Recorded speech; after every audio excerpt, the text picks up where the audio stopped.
Welcome to ధృతి stories. నేను ఈరోజు నా ఎక్స్పీరియన్స్ షేర్ చేయాలనుకుంటున్నాను. నేను నా సాఫ్ట్వేర్ జాబ్ ఎలా తెచ్చుకున్నాను విత్ టిప్స్ అండ్ నా ఎక్స్పీరియన్స్ షేర్ చేస్తే కొంతమందికైనా హెల్ప్ఫుల్ అవుతుంది అనుకుంటున్నాను. So let's get in to the video. First నేను జాబ్ తెచ్చుకోవడానికి ఏం చేసిన అంటే మాస్టర్స్లో జాయిన్ అయిన వెంటనే రీసెంట్ గ్రాడ్యుయేట్స్ అండ్ నా సీనియర్స్ సూపర్ సీనియర్స్ ఉంటారు కదా, వాళ్ళందరితో కనెక్ట్ అవుతుండే అనమాట. వాళ్ళు ఏం చేస్తున్నారు, జాబ్ కోసం ఏమేం చేసిండ్రు, ఏం టెక్నాలజీ నేర్చుకుంటున్నారు అన్నది మొత్తం వాళ్ళని అడిగి కనుక్కుంటూ ఉండే అనమాట. సో మోస్ట్ ఆఫ్ ద నేను చేసిన రీసెర్చ్లో ఎవరైతే కోడింగ్ సైడ్ ఉన్నారో దే ఆర్ లైక్ అంటే స్టిక్ అయి ఉన్నారనమాట జాబ్కి. ఏమీ అంత గ్యాప్స్ లేకుండా త్రూ అవుట్ జాబ్ చేస్తూనే ఉన్నారు వాళ్ళ కెరియర్లో. సో అదొకటి అబ్జర్వ్ చేశాను. సో అదొకటి చూసాను. అండ్ ఎప్పుడు చూసినా మనము లింక్డ్ఇన్లో కానీ ఎక్కడైనా ఇండీడ్ కానీ గ్లాస్డో ఇలాంటి మెయిన్ జాబ్ సైట్స్లో చూసినప్పుడు నాకు జాబ్ మొత్తం కోడింగ్వే కనిపిస్తుండే అనమాట. దట్ ఈస్ సెకండరీ థింగ్ నేను రీసెర్చ్ చేసిన వాటిలో. సో కోడింగ్ అన్నది చూసుకున్నాను. సో కోడింగ్లో ఏమేమి ఉంటాయి లాంగ్వేజెస్ అన్నదంటే జావా, పైథాన్ ఇవన్నీ వస్తాయి కదా. సో నేను జావా పిక్ చేసుకున్నాను, ఎందుకంటే కొంచెం నాకు ఫెమిలియర్ అనమాట. నేను బ్యాచిలర్స్ కూడా కొంచెం జావా టచ్ ఉంది కాబట్టి జావా చూస్ చేసుకున్నాక మనకి కంప్లీట్గా బ్యాచిలర్స్లో మనం అంతా చెప్పారు కదా సూపర్గా. సో దాని తర్వాత నేను ఏం చేసిన అంటే అసిస్టెంట్ ప్రొఫెసర్గా అప్లై చేసినప్పుడు నాకు టైం ఉండేదన్నమాట. ఇంటికి వచ్చి కొంచెం ప్రాక్టీస్ చేయడానికి అండ్ కొంచెం లెర్నింగ్కి టైం ఉండేది. సో నేను ఆ టైం గ్యాప్లో ఏం చేసిన అంటే కన్సల్టెన్సీస్కి అప్రోచ్ అయ్యి ఎవరైతే జావా టెక్నాలజీ నేర్పిస్తారో కోచింగ్ ఇస్తారో వాళ్ళందరినీ కనెక్ట్ అయ్యి వాళ్ళకి నేను జాయిన్ అవుతా అని చెప్పి ముందుగానే కోచింగ్ తీసుకున్నాను అనమాట. సో అరౌండ్ 6 months అలా కోచింగ్ తీసుకున్నాను. దాని తర్వాత మాక్ ఇంటర్వ్యూస్ ఇవ్వడం స్టార్ట్ చేశాను. ఎవ్రీ కన్సల్టెన్సీ లైక్ కొంచెం మంచి కన్సల్టెన్సీస్ ఏం చేస్తాయంటే మనని తీసుకోకముందే వాళ్ళు ఒక ఇంటర్వ్యూ అన్నది కండక్ట్ చేస్తారు. ఆ ఇంటర్వ్యూలో అట్లీస్ట్ మనం బేసిక్స్ అండ్ లైట్గా డెప్త్లో కూడా అడుగుతారు కొన్ని క్వశ్చన్స్. మనం అవి చెప్తే వాళ్ళు కన్సల్టెన్సీలో మనం గెట్ త్రూ అవ్వచ్చు అనమాట. సో అలాంటి నేను వెళ్ళకపోయినా ఆ మాక్ ఇంటర్వ్యూ కోసం అవి కూడా అటెండ్ అవుతుండే. సో దీనివల్ల నాకు కాన్ఫిడెన్స్ వచ్చింది.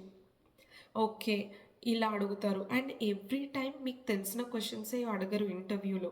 లైక్ అన్నోన్ క్వశ్చన్స్ కూడా ఉంటాయి కదా.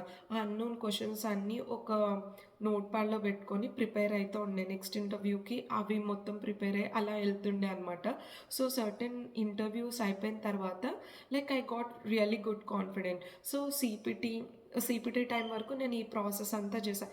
And you can go online W3 Schools అని ఒకటి ఉంటుంది అనమాట సైట్. మీకు అందులో SQLకి సంబంధించినది బేసిక్ టు హై లెవెల్ ఉంటుంది. Basic to high level everything. W3 Schools, Java T point, this is something related to Java నేను చెప్తున్నాను, DB అదనమాట. సో ఇది అయిపోయిన తర్వాత నాకు సిపిటీలో ఫస్ట్ ఇంటర్వ్యూ వచ్చింది. నేను అప్లై చేశాను లైక్ అరౌండ్ 1,000, 2,000, 1,500 లైక్ కౌంట్ లేదనమాట. నెంబర్ ఆఫ్ ఇంటర్వ్యూస్ అప్లై చేసుకుంటూ వెళ్ళిపోయినాను అనమాట. సో సడన్లీ ఒక ఇంటర్వ్యూ వచ్చింది. ఆ ఇంటర్వ్యూ రాగానే మనకి మెయిల్లో ఎవరు తీసుకుంటున్నారు అన్నది తెలుస్తుంది అనమాట. లెట్స్ ABC అని నేమ్స్ వస్తాయి కదా. సో నేను ఆ ప్రొఫైల్కి వెళ్ళి లింక్డ్ఇన్లో చూస్తుండే అనమాట. UI పర్సనా, లేకపోతే డెవాప్సా, లేకపోతే ఆయన బ్యాక్గ్రౌండ్ ఏంటి అన్నది కొంచెం ముందుగానే రీసెర్చ్ చేస్తుండే. సో దట్ ఇంటర్వ్యూ దాని బేస్డ్లోనే ఉంటుంది కదా అని చెప్పి. సో అండ్ ఇది చేయడం వల్ల మీకు ఆ పర్సన్ బ్యాక్గ్రౌండ్ తెలిస్తే కొంచెం ఆ డెప్త్లో కూడా మీరు చూసుకోవచ్చు అనమాట. సో UI పర్సన్ వచ్చి అడిగాడు అనుకోండి జావా ఫుల్ స్టాక్ పెట్టినప్పుడు, సో మనం UI కూడా కొంచెం ఇన్ డెప్త్లో చూసుకొని కూర్చోవచ్చు అనమాట అలా. అండ్ అదొక టిప్ అయితే అలా ఒకటి హెల్ప్ అవుతే. సెకండ్ హెల్ప్ ఏంటంటే కొంచెం మీరు ఇంటరాక్ట్ అయ్యేటప్పుడు నర్వస్నెస్ ఉండదు. ఓకే, నేను ఈ పర్సన్ నాకు తెలుసు, నేను చూసా ఇతను అన్నట్టు కొంచెం అది ఉంటుంది అనమాట, తెలిసిన ఫీలింగ్. సో అదొక ప్లస్ అవుతుంది మీకు. సో ఇంటర్వ్యూకి వెళ్ళకముందు మీరు చేయాల్సిన పనులు ఇవి కొంచెం మీకు హెల్ప్ అవుతుంది. అండ్ మోర్ ఓవర్ మీరు ఎంత ఇంటర్వ్యూస్ ఇస్తూ ఉంటే మీరు అంత బ్రేవ్. అండ్ ఇప్పుడున్న మార్కెట్లో nobody is doing video calls. అందరూ ఆన్‌సైట్ రమ్మంటున్నారు. ఫుల్ టైమ్ ఎస్పెషల్లీ ఫుల్ టైమ్‌కైతే దే ఆర్ కాలింగ్ ఆన్‌సైట్ అనమాట. Onsite interviews direct face to face తీసుకుంటున్నారు. So from here after we have to get ready for the face to face interview అవ్వడానికి మనం ready అయిపోవాలి. So ready అవ్వాలి అంటే we cannot get any help. అంటే మీరు ముందుగా ప్రిపేర్ అవ్వడం అట్లా చేసుకుంటేనే మీరు ముందుకెళ్ళగలుగుతారు. ఇంకా ఇప్పుడు కరెంట్ సిచ్యువేషన్ మార్కెట్‌లో.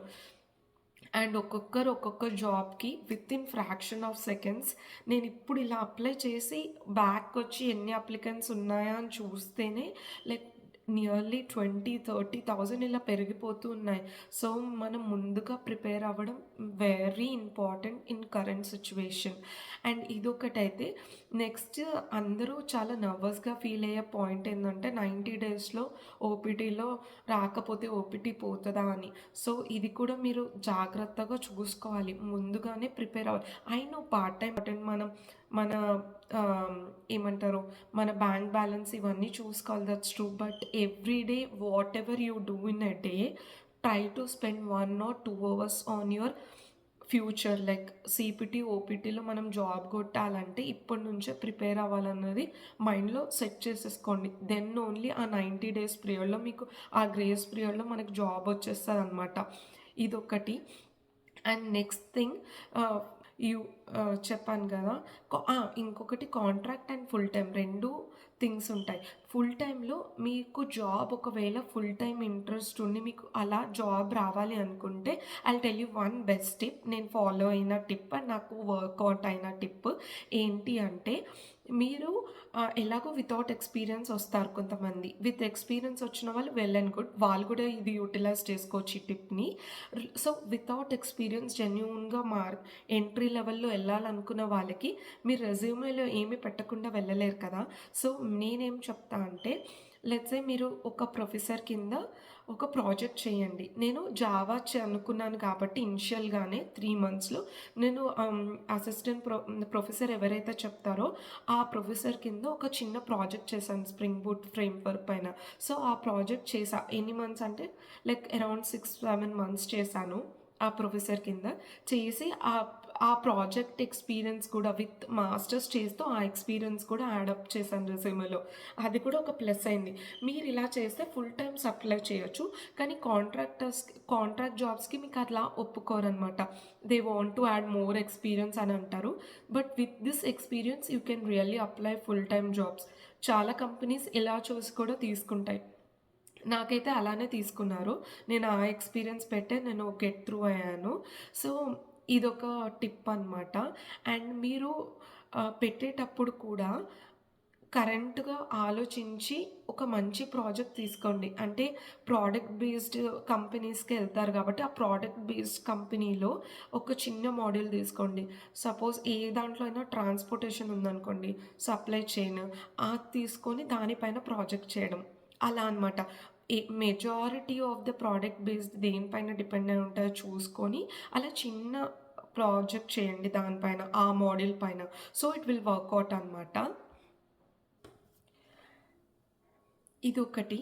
అండ్ నెక్స్ట్ పార్ట్ వచ్చేసి స్కిల్ చేంజ్ ఎప్పుడూ చేయకూడదు. Once you are fixed with one technology, దాన్ని జంప్ చేసి కోడింగ్ అనుకున్నారు, దానికే స్టిక్ అయి ఉండండి రెజ్యూమే. బికాస్ మీరు మారవడం వల్ల లింక్డ్ఇన్ ప్రొఫైల్ కూడా ఊరికే మారుస్తూ ఉండాలి.